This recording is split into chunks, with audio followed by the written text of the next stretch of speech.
Cricketer ಆಗುವುದು ಹೇಗೆ? ಸ್ನೇಹಿತರೆ, ಕ್ರಿಕೆಟರ್ ಆಗಲು 2 ಅಥವಾ 3 ಮಾರ್ಗಗಳಿವೆ. ಆದರೆ ನಾವು ಸುಲಭ ಮತ್ತು ಸಾಮಾನ್ಯ ಮಾರ್ಗದಿಂದ ಪ್ರಾರಂಭಿಸೋಣ. ಹಂತ 1, ನೀವು ಪ್ರಾಥಮಿಕ ಆಯಸ್ಸಿನಲ್ಲಿ ಕ್ರಿಕೆಟರ್ ಆಗಬೇಕೆಂದು ನಿರ್ಧರಿಸಬೇಕು. ಹಂತ 2, ಉತ್ತಮ ಕ್ರಿಕೆಟ್ ಅಕಾಡೆಮಿಯಲ್ಲಿ ಸೇರಿ, ಏಕೆಂದರೆ ಅಕಾಡೆಮಿ ಇಲ್ಲದೆ ಕ್ರಿಕೆಟರ್ ಆಗುವುದು ತುಂಬಾ ಕಷ್ಟ. ಹಂತ 3, ಅಕಾಡೆಮಿಯಲ್ಲಿ 2-3 ವರ್ಷಗಳ ಕಠಿಣ ಪರಿಶ್ರಮದ ನಂತರ ಜಿಲ್ಲಾ ಮಟ್ಟದ ತಂಡದಲ್ಲಿ ನೀವು ಸ್ಥಾನ ಪಡೆಯಬೇಕು.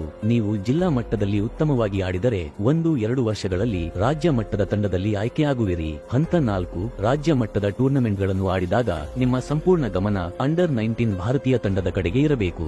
ನೀವು ಅಂಡರ್-19 ಅಥವಾ ಅಂಡರ್-23 ಕ್ರಿಕೆಟ್ ತಂಡದಲ್ಲಿ ಆಯ್ಕೆಯಾದರೆ ನಿಮ್ಮ ಪ್ರದರ್ಶನದ ಆಧಾರದ ಮೇಲೆ 1-2 ವರ್ಷಗಳಲ್ಲಿ ಯಾವುದಾದರೂ ಐಪಿಎಲ್ ತಂಡ ನಿಮ್ಮನ್ನು ಖರೀದಿಸುತ್ತದೆ ಮತ್ತು ಐಪಿಎಲ್ನಲ್ಲೂ ನಿಮ್ಮ ಪ್ರದರ್ಶನ ಉತ್ತಮವಾಗಿದ್ದರೆ ನೀವು ಸರಳವಾಗಿ ಅಂತಾರಾಷ್ಟ್ರೀಯ ತಂಡಕ್ಕೆ ಪ್ರವೇಶ ಪಡೆಯುತ್ತೀರಿ. ಭಾರತೀಯ ಕ್ರಿಕೆಟ್ ತಂಡದಲ್ಲಿ ಇದೇ ರೀತಿಯ ಹಲವಾರು ಉದಾಹರಣೆಗಳಿವೆ. ಅದು ಜೈಸ್ವಾಲ್ ಆಗಲಿ ಅಥವಾ ರಿಷಬ್ ಪಂತ್ ಆಗಲಿ, ಏಕೆಂದರೆ ಅವರಿಗೂ ಐಪಿಎಲ್ನಲ್ಲಿ ಪ್ರವೇಶ ಅಂಡರ್-19 ಮತ್ತು ಅಂಡರ್-23 ಕ್ರಿಕೆಟ್ ತಂಡದಿಂದ ದೊರಕಿತ್ತು. ಈ ಯಾತ್ರೆಯಲ್ಲಿ ನಿಮ್ಮ ಕಠಿಣ ಪರಿಶ್ರಮ ಮತ್ತು ಸ್ವಲ್ಪ ಕುಟುಂಬದ ಬೆಂಬಲ ಬೇಕಾಗಿದೆ. ಸ್ನೇಹಿತರೆ, ನೀವು ಕೂಡ ಒಬ್ಬ ಕ್ರಿಕೆಟರ್ ಆಗಬೇಕೆಂದು ಅಂದುಕೊಂಡಿದ್ದೀರಾ? ಎಸ್ ಅಥವಾ ನೋ ಎಂದು ಕಮೆಂಟ್ ಮಾಡುವ ಮೂಲಕ ತಿಳಿಸಿ.